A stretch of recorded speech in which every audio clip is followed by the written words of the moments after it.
안녕하십니까. 발기부전 진료를 주로 보고 있는 비뇨기과 전문의 박성훈입니다. 오늘은 굴곡형 임플란트에 대해서 이야기를 좀 해볼까 해요. 닥터 스몰하고 닥터 캐리온 이 둘이가 62년도에 처음으로 굴곡형, 그러니까 안에 메탈 코어가 있고 밖에 실리콘으로 쌓아놓은 제품을 개발했어요. 굴곡형 자체가 뭐 이거는 해야 될 수술이다, 하지 말아야 될 수술이다 이런 건 없어요. 그냥 저기 있는 우리가 가지고 있는 여러 방법들 중에 하나입니다. 그래서 이걸 잘 활용하면 좋은 방법이 될 수 있지만은 굴곡형 임플란트가 이제 이게 길이가 딱 정해져 있다 보니까 생리적이지는 않아요.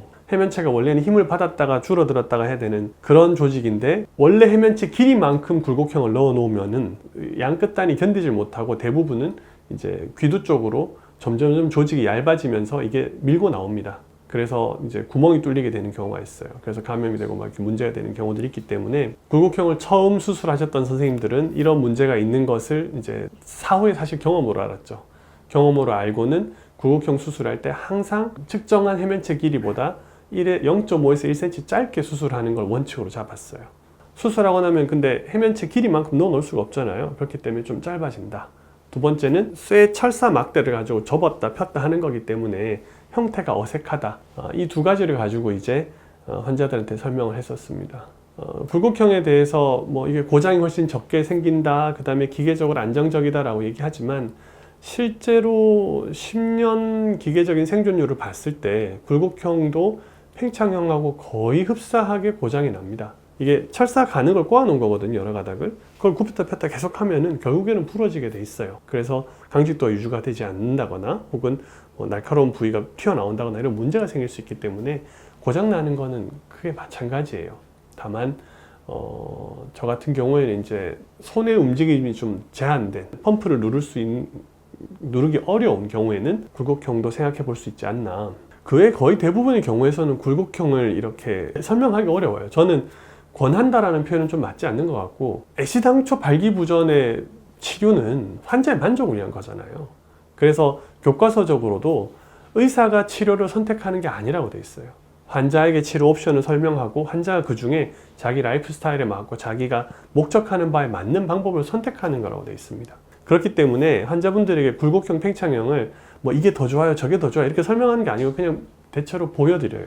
그랬을 때 이제 굴곡형을 선택하시는 분들은 굉장히 적어요. 당연히 굴곡형이 뭐 훨씬 더 비용도 저렴하고 수술도 간단해 보이지만 내 만족을 위한 수술인데 뭐 하고 나서 좀 어색하고 그 다음에 사이즈도 줄고 굵기도 줄어들고 이러는데 좋아하시는 분들이 그렇게 많지 않은 것 같거든요. 팽창형 임플란트가 63년도에 나오고 난 이후에 미국에서도 80년대 후반부터 역전이 일어나요. 지금은 미국 전체에서 굴곡형이 아마 연간 5에서 7% 정도 된다고 제가 알고 있어요. 한국은 정확한 통계는 없어요, 제가 알기로는. 근데 제가 짐작하는 통계로는 우리나라는 아직까지도 굴곡형 수술이 많은 것 같아요. 제가 그건 잘 이해가 안 가는 부분이긴 해요. 왜냐하면 이 수술 자체가 환자의 만족을 위한 부분인데 과연 환자들이 굴곡형하고 팽창형에 대해서 제대로 알고 이거를 선택했을까? 의문이 들거든요.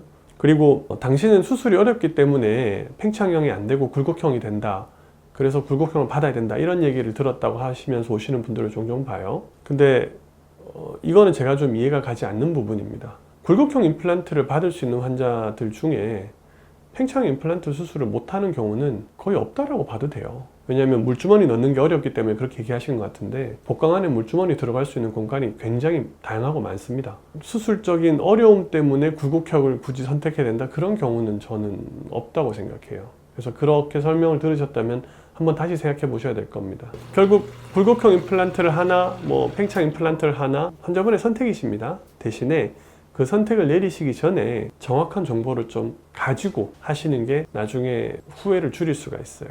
그런 면들을 잘 고려하시고 앞으로 이제 치료에 참고하시면은 좀 더 좋은 결과가 있으실 것 같습니다.